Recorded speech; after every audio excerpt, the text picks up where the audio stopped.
பிறந்து ஒரு மாதமே ஆன பச்சிளம் குழந்தையை மிதித்து கொன்ற ராஜஸ்தான் போலீஸ். தந்தையை கைது செய்த போது கட்டிலில் கிடந்த குழந்தையை மிதித்து கொன்றுள்ளனர்.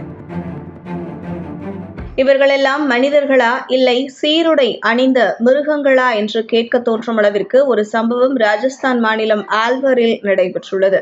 சைபர் கிரைம் வழக்கு தொடர்பாக கூலி தொழிலாளியை விசாரிக்க சென்ற போலீசார் அவரது ஒரு மாதமே ஆன பெண் குழந்தையை மிதித்தே கொன்றுள்ளனர். ஆல்வர் அருகே உள்ள ரகுநாத்கர் கிராமத்தைச் சேர்ந்தவர் இம்ரான். கூலி தொழிலாளியான இவரது இல்லத்திற்குள் அதிகாலையில் திபுதிபுவென காவல்துறையினர் சென்றுள்ளனர். கட்டிலில் அவர் தனது மனைவி, ஒரு மாத பெண் குழந்தை ஆலிஸ்பா ஆகியோர் உடன் படுத்து உறங்கிக் கொண்டிருந்தார். அப்போது இம்ரான் கான் மற்றும் அவரது மனைவியை கட்டிலிலிருந்து கீழே இழுத்து போட்டு பிறகு வீட்டிலிருந்து வெளியே இழுத்துச் சென்றுள்ளனர். அப்போது கட்டிலில் இருந்து குழந்தையும் கீழே விழுந்ததாக கூறப்படுகிறது. மேலும் அந்த குழந்தையை ஒரு காவலர் தனது காலால் தலையில் மிதித்ததாகவும் குழந்தையின் தாயார் குற்றம் சாட்டியுள்ளார். இந்த சம்பவத்தில் ஒரு ஏழை முஸ்லிம் பெற்றோருக்கு பிறந்ததை தவிர எந்த குற்றமும் செய்யாத அந்த குழந்தை பரிதாபமாக உயிரிழந்துள்ளது. இத்தனைக்கும் அந்த குழந்தையின் தந்தை இம்ரான் மீது யாரும் எந்த புகாரும் அளிக்கவில்லை. அவர் மீது வழக்கும் பதிவு செய்யப்படவில்லை. அப்படி இருந்தும் விசாரணைக்காக மட்டுமே அவரை போலீசார் இவ்வளவு அட்டூழியங்கள் செய்து இழுத்துச் சென்றுள்ளனர்.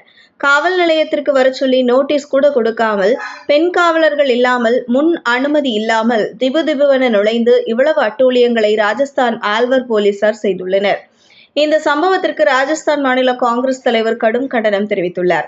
சைபர் வழக்குகளில் உண்மையான குற்றவாளிகளை பணம் பெற்றுக்கொண்டு விடுவிக்கும் போலீசார் கிடைக்கும் அப்பாவிகளை தண்டிப்பதாகவும், இந்த சம்பவத்தில் உரிய நடவடிக்கை எடுக்கப்பட வேண்டும் என்றும் வலியுறுத்தியுள்ளார்.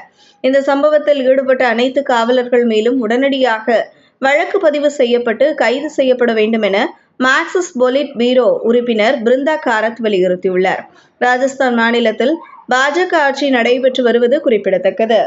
வீடியோவை உங்களுக்கு வழங்கியோர் www.alyaonlinestore.com. ட்ரை ஃப்ரூட்ஸ், நட்ஸ், கிமியா பேரிச்சம்பழம், குழந்தைகளுக்கான விளையாட்டு பொருட்கள் உள்ளிட்ட 100க்கும் மேற்பட்ட பொருட்களை இந்த இணையதளம் மூலம் வீட்டிலிருந்தே வாங்கிக் கொள்ளலாம்.